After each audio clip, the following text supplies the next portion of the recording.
Does THORChain order orders first come, first serve, or based on the slippage of the pool? Yeah, it's based upon basically the predominantly the size of the trade, right? So in this case, and this is kind of like this is why it was designed the way that it's designed in some ways, is that if there's a pool like differential, like the price is too low, right? Like the Bitcoin price is too low right now relative to what it was when it was paused, which is like 2 weeks ago, whatever it was. Um, and you're making $1,000 trade to correct that price, right?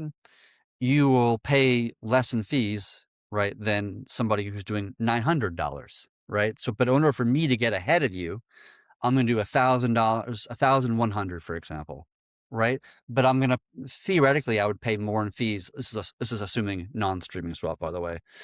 Um, I would pay more in fees, but I would get ahead of you, but I would take less of a profit by doing so, right? And then somebody else said, well, I'll do 1,200. And they're going to get, instead of getting a $100 profit, they're now going to get a $80 profit. And the next person, oh, I'll do for $1,300 trade, and they'll get a $60 profit. And so it kind of creates like a bidding war in effect.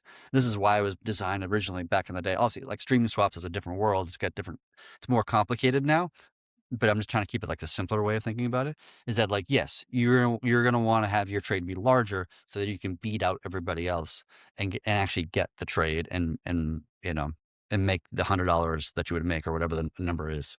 And that's important too, because the bigger the swap, that actually it goes first in the order, and that helps prevent MEV attacks, right? That's a simple design choice that prevents Yes, people. because Yeah. in a MEV attack, like most commonly, like somebody's doing a trade like from this asset to this asset, and me as the MEV or the validator, I would insert a trade before you and insert a trade after you. This is called a sandwich attack. And I would push the price against you before, then you trade against your best interests, and then I trade underneath after you, and I have a trade before and after.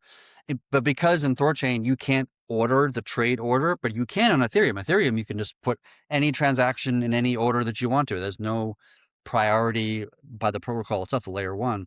And so our protocol does prioritize the order through a consensus mechanism so that validators cannot choose to put this order first and that order second and that order third, like you can on Ethereum or other exchanges.